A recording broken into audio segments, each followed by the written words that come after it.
germánicos previos a la cristianización. Recuerden que no hablamos de una sola creencia, sino de pueblos muy distintos, como decía Mariano, que se unieron con el propósito de no luchar contra el Imperio Romano, sino defenderse contra el Imperio Romano, pero cuyas creencias en forma oral llegaron a los primeros historiadores romanos, que son los primeros que los registran, pero que con el cristianismo, como todo, digamos, religioso interesado en conocer el pensamiento religioso de la otra cultura, lo tomaron y lo tradujeron. El cristianismo, digamos, en el momento en el cual se toma el registro de esas notas, tiene una característica dual, o sea, el bien y el mal, lo que se llama el maniqueísmo. Por eso muchas de las cuestiones que nosotros vamos a encontrar en los Notgel no tienen que ver con ángeles y demonios, si se me permite plantearlo así, ¿sí? O el bien y el mal, o Dios y el diablo. Va a haber seres que van a tener la característica de ser diabólicos, pero que van a ser populares y queridos. Y va a haber personajes que van a tener una característica angelical y van a tener una característica hostil. ¿Se entiende? Eso lo vamos a entender, y va a aparecer al final, en un libro de dos hermanos, se llamaban los hermanos Jacob y Wilhelm Grimm. Los hermanos Grimm. ¿Sí?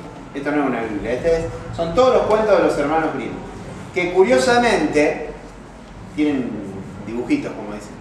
Como te gustan los libros con dibujitos, y sí. ¿Qué problema hay? Son muy lindos dibujos de época. Yo les recomiendo una película muy interesante que se llama The Brothers Grimm, los hermanos Grimm, que hicieron Hugh Ledger y Matt Damon, que la sitúan justamente en la invasión napoleónica a Alemania. Yo creo que más o menos de 18... No, me dicen.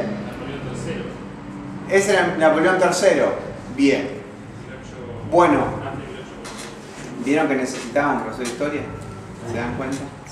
Bien.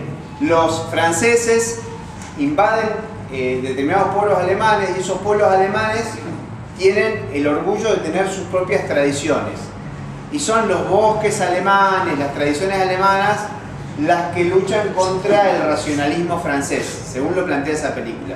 Los hermanos Grimm, ahí aparecen como dos personajes que eran como dos truhanes, como dos especies de pícaros que le robaban la plata a la gente, pero en realidad los hermanos Grimm lo que eran recopiladores de historias. Nunca esas historias fueron pensadas para los chicos. ¿Eso lo sabían? Nunca esas historias fueron pensadas para los chicos. En algún momento, los pedagogos de la época, los poderosos, lo utilizaron para aleccionar a los chicos. Pero ustedes imagínense, cuéntenle a un chico de hoy, el papá y la mamá no le podían dar de comer, por eso decidieron llevarlos y que se pierdan en el bosque y que mueran de hambre en el bosque.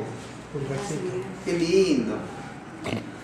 O por ejemplo, le cortó el ogro, tenía 7 hijas y ellos intercambiaron las coronas por cabeza y le cortó la cabecita a las hijas. Esos son los cuentos que le contaba. Caperucita Roja, se la devoró un lobo a la abuela y el leñador le abrió la panza, le sacó a la abuela, sacó a la hija, la llenó de piedras, le cosió la panza y el lobo fue a tomar agua y se ahogó en el río. No es para contárselo a un chico, ¿no? Bueno, pero esa cuestión nos explica cuál es la lógica de las leyendas alemanas, de dónde venían. En realidad no venían ni de la concepción dualista cristiana, ni siquiera del propósito de hacer dormir un niño. Una historia de terror así, no. Yo creo que se quedaría con los ojos así. Bueno, esos pueblos de los que hablábamos, acá hay algunos de los pueblos que están graficados en cuanto a las creencias, porque hay, digamos, sí, hay unidades textuales, ya pasamos a una fase escrita de la mitología, hay libros de bibliografía específica. Estaban muy emparentados con las fuerzas de la naturaleza, y como las fuerzas de la naturaleza no hay tampoco una lógica. Una fuerza de la naturaleza no es buena ni mala, es poderosa en todo caso, y es más o menos poderosa. Los árboles, los ríos, el mundo, por ejemplo, estaba, para los antiguos germánicos, estaba concebido como un árbol, que era un fresno. En realidad tendríamos que verlo al revés el árbol, ¿no?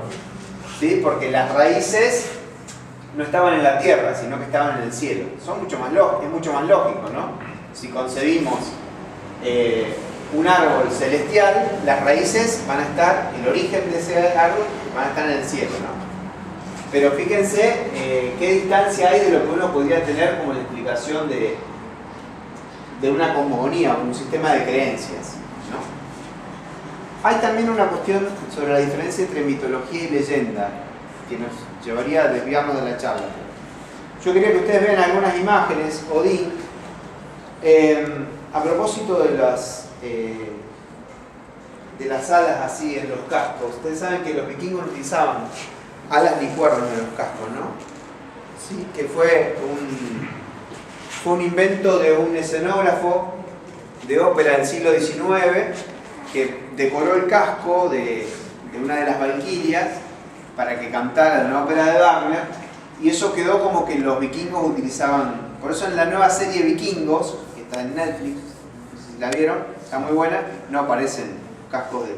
O sea, el estereotipo que nosotros tenemos del vikingo. ¿Sí? Pero pueblos guerreros...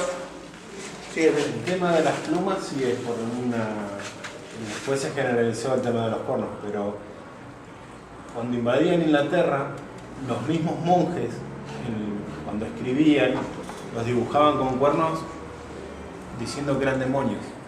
Y de ahí empieza a derivar. Ajá. Estábamos hablando del 1000 más o menos. Porque dibujaban y les ponían cuernos y de ahí empieza con el tema de los cuernos. Después el tema de las alas sí es por la ópera. Claro, son el demonio. Y además el Draca cuando entraba tenía cara de dragón y eso sí los decoraban un poco. Bien. Para los pueblos ingleses que vivían en la costa, los vikingos eran demonios porque venían entraban, les sacaban todo y se iban. El contexto también y los atributos principales de los dioses eran guerreros, ¿sí?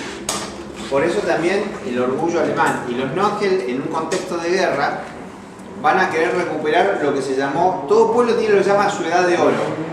O sea, es una edad que probablemente no existió, pero ¿vieron cuando uno se reúne con alguien un poco de edad, más que uno ya está entrado en edad y dice, no, pero en mis tiempos la cosa era distinta. Ah, no, en mis tiempos no se asesinaba, en mis tiempos no había hambre, en mis tiempos no había esto. Esa es la famosa edad de oro que todos anhelamos. 10 minutos me quedan. Bueno, los Nordgel van a recuperar esto. Y justamente son los hermanos Grimm los que van a recuperar todo el tema de las leyendas y lo llaman las marches, los cuentos, que en realidad eran leyendas orales que se pasaban de generación en generación. Por eso ustedes, cuando cuentan el cuento de Caperucita Roja y el cuento de La Bella Durmiente, probablemente digan, qué parecidos que son. Sí, porque son variantes de los mismos cuentos que había a lo mejor en distintas localidades. Como es muy parecido el cuento de Pulgarcito y el de Hansel y Gretel. Que después si quieren se los cuento. Se los cuento porque... Bueno, acá hay un mapa medio expandido, atrás de la sombra de Oscar. Ahí se ven los pelos de Oscar. Los brazos. Donde se expresan las distintas creencias que había en los distintos cuentos, las distintas leyendas que había en distintos lugares del territorio de lo que hoy es Alemania. ¿Sí? Los cuentos de los hermanos Grimm, la preponderancia de la naturaleza, porque ellos veían a Dios no en una persona, sino en la naturaleza. ¿Sí? Acá tenemos a la Cenicienta, a Blancanieves, Blancanieves en el sepulcro de cristal. Esto por supuesto tiene un montón de simbología que hoy no podemos abordar. Hansel y Gretel y el tema de la bruja, que ahora lo vamos a ver en algunos notas. ¿Estos son Nordgel? No, estos son creencias. Las voy a pasar rápido así dentro de los 5 minutos.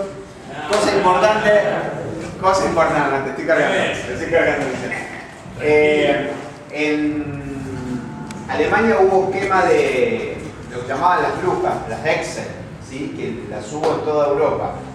Dicen los españoles que ellos no quemaban mujeres en la Inquisición, brujas.